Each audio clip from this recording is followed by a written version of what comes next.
तो आज के इस वीडियो में हम लोग क्लास 12 मैथमेटिक्स का चैप्टर 4 डिटरमिनेंट्स चैप्टर का एक्सरसाइज 4.2 से क्वेश्चन नंबर 15 और 16 को सॉल्व करेंगे। इससे पहले हम लोगों ने इस चैप्टर का एक्सरसाइज 4.1 को कंप्लीट कर दिया है और एक्सरसाइज 4.2 का क्वेश्चन नंबर 1 से लेके 14 तक सॉल्व करके मैंने ऑलरेडी आप लोगों को वीडियो प्रोवाइड कर दिया है। अगर आपने उन वीडियोस को अभी तक नहीं देखा है तो इस वीडियो के नीचे आप लोगों को प्लेलिस्ट का लिंक मिल जाएगा। आप उस लिंक के ऊपर क्लिक करके उन सारे वीडियोस को एक एक करके देख सकते हैं। और अगर आपने अभी तक अपना प्यारा चैनल को सब्सक्राइब नहीं किया तो सब्सक्राइब कर लीजिए। अगर आप हमारे चैनल को फॉलो करेंगे तो क्लास 12 मैथमेटिक्स के लिए आप लोगों को कोई भी एक्स्ट्रा ट्यूशन लेने की जरूरत नहीं पड़ेगी। तो चलिए आज का वीडियो शुरू करते हैं। तो यहां पर क्वेश्चन में बोल रहा है, देखिए choose the correct answer in exercises 15 and 16। तो यहां पर क्वेश्चन नंबर 15 और 16 में देखिए यहां पर ऑब्जेक्टिव टाइप क्वेश्चंस दिया गया है। तो 4 ऑप्शन दिया गया है, चारों ऑप्शन में से कौन सा ऑप्शन करेक्ट है ये हम लोगों को बताना है। क्वेश्चन नंबर 15 में बोल रहे हैं, देखिए let A B a square matrix of order 3x3 then determinant of K A is equal to. तो यहां पर हम लोगों को एक मैट्रिक्स दिया गया है कैपिटल ए और ये मैट्रिक्स ए एक स्क्वायर मैट्रिक्स है, ऑर्डर क्या है 3x3 है। तो हम लोगों को बताना है determinant of K A is equal to कौन सा ऑप्शन होगा ये हम लोगों को बताना है। तो यहां पर देखिए ए क्या है, ए एक स्क्वायर मैट्रिक्स है और इसका ऑर्डर क्या है 3x3 है। तो यहां पर हम लोग एक स्क्वायर मैट्रिक्स मान लेते हैं, मान लीजिए capital A 3x3 square matrix मान लेते हैं। मान लीजिए A B C D E F G H I. तो यहां पर हम लोगों ने ए एक स्क्वायर मैट्रिक्स मान लिया 3x3। अभी हम लोग क्या करेंगे, पहले तो के ए निकालेंगे। तो के ए कैसे निकालेंगे, के इंटू ए, के ए कैसे निकालेंगे, के ए निकालने के लिए ये जो मैट्रिक्स का जो एलिमेंट्स है सारे एलिमेंट्स के साथ हम लोगों को के से गुना करना पड़ेगा। तो ए के साथ हम लोग कैसे गुना करेंगे, बी के साथ हम लोग कैसे गुना करेंगे, सी के साथ हम लोग कैसे गुना करेंगे, इसी तरह सारे एलिमेंट्स के साथ हम लोगों को कैसे गुना करना पड़ेगा। तो यहां पर हम लोग गुना करेंगे तो क्या हो जाएगा, ये हो जाएगा आपका के ए, देन होगा आपका के बी, देन हो जाएगा आपका के सी, देन सेकंड रो में आइए, सेकंड रो हो जाएगा आपका के डी, देन होगा आपका के ई, देन होगा आपका के एफ, थर्ड रो में आइए, थर्ड रो होगा आपका के जी, देन होगा आपका के एच, देन होगा आपका के आई। तो हम लोगों ने के ए निकाल लिया, पर हम लोगों को निकालना क्या है, हम लोगों को निकालना है डिटरमिनेंट ऑफ के ए।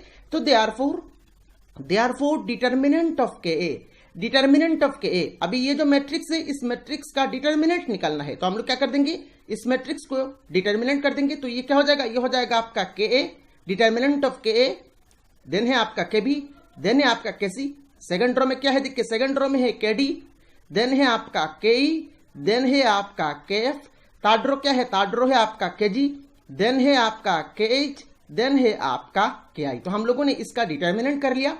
अभी यहां पर देखिए डिटरमिनेंट से हम लोग कॉमन कैसे लेते हैं, डिटरमिनेंट से हम लोगों को आइदर रो से कॉमन लेना है या फिर कॉलम से कॉमन लेना है। तो यहां पर देखिए आइदर आप रो से कॉमन ले सकते हैं या फिर कॉलम से कॉमन ले सकते हैं। अब देखिए फर्स्ट रो से अगर आप कॉमन लेंगे तो फर्स्ट रो में देखिए के कॉमन आ रहा है, तो यहां पर हम लोगों ने के कॉमन ले लिया। सेकंड रो में भी देखिए के कॉमन आ रहा है, तो सेकंड रो से हम लोगों ने के कॉमन ले लिया। थर्ड रो से भी देखिए के कॉमन आ रहा है, तो थर्ड रो से हम लोगों ने के कॉमन ले लिया। अभी आप बोलेंगे सर कॉलम से भी हम लोग तो के कॉमन ले सकते हैं। तो अगर आप फर्स्ट कॉलम से के कॉमन लेंगे तो उस केस में भी के कॉमन आएगा, सेकंड कॉलम से भी के कॉमन लेंगे तो उस केस में भी के कॉमन आएगा, थर्ड कॉलम से भी के कॉमन लेंगे तो उस केस में भी के कॉमन आएगा। तो यहां पर के कॉमन ले लिया, मतलब के इंटू के क्यूब कॉमन हम लोगों ने लिया।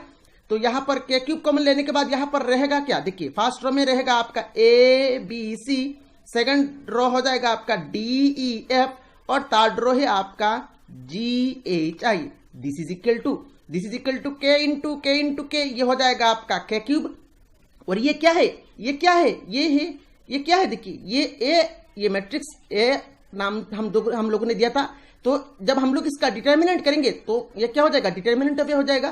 दैट मीन्स यहां पर इसको हम लोग क्या लिख सकते हैं, इसको हम लोग लिख सकते हैं डिटरमिनेंट ऑफ ए। तो यहां पर देखिए डिटरमिनेंट ऑफ के ए क्या आया है, के क्यूब इंटू डिटरमिनेंट ऑफ ए। देखिए यहां पर ऑप्शन सी में के क्यूब इंटू डिटरमिनेंट ऑफ ए है। दैट मीन्स इस क्वेश्चन का करेक्ट आंसर हो जाएगा आपका ऑप्शन सी।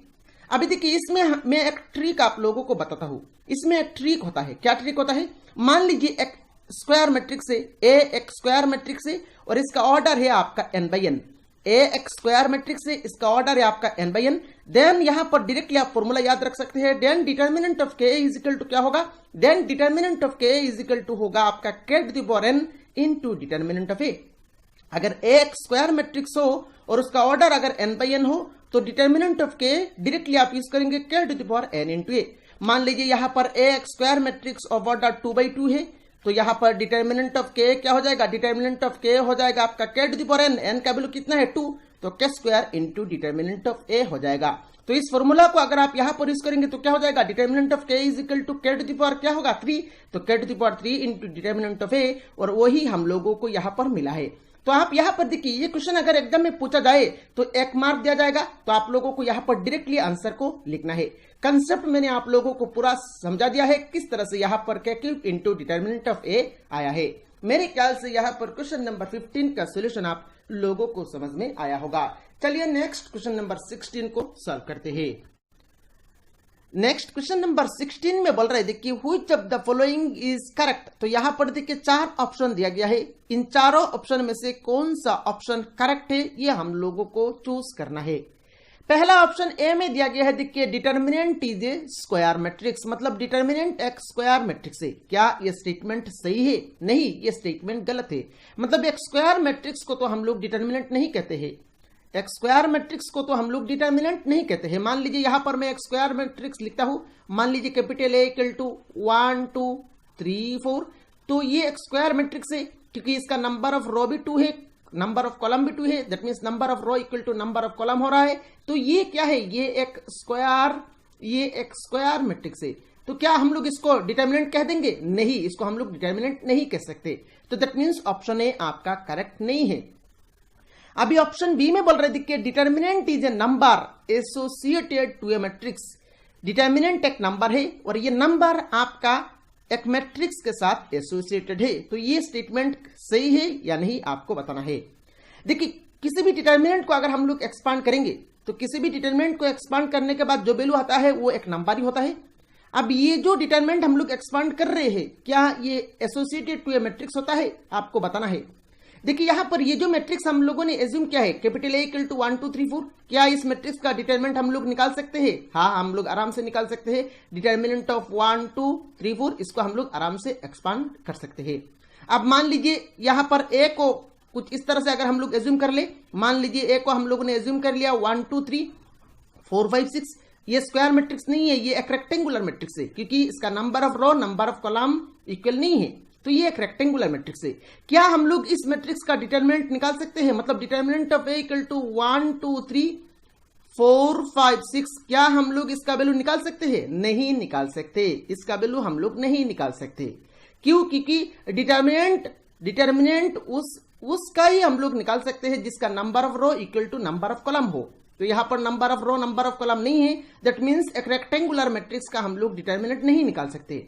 तो यहां पर देखिए लिखा गया है determinant is a number associated to a matrix. तो यहां पर मैट्रिक्स का बात किया जा रहा है। अभी कौन सा मैट्रिक्स है ये यहां पर मेंशन नहीं किया गया है। दैट मींस ये ऑप्शन आपका सही नहीं होगा।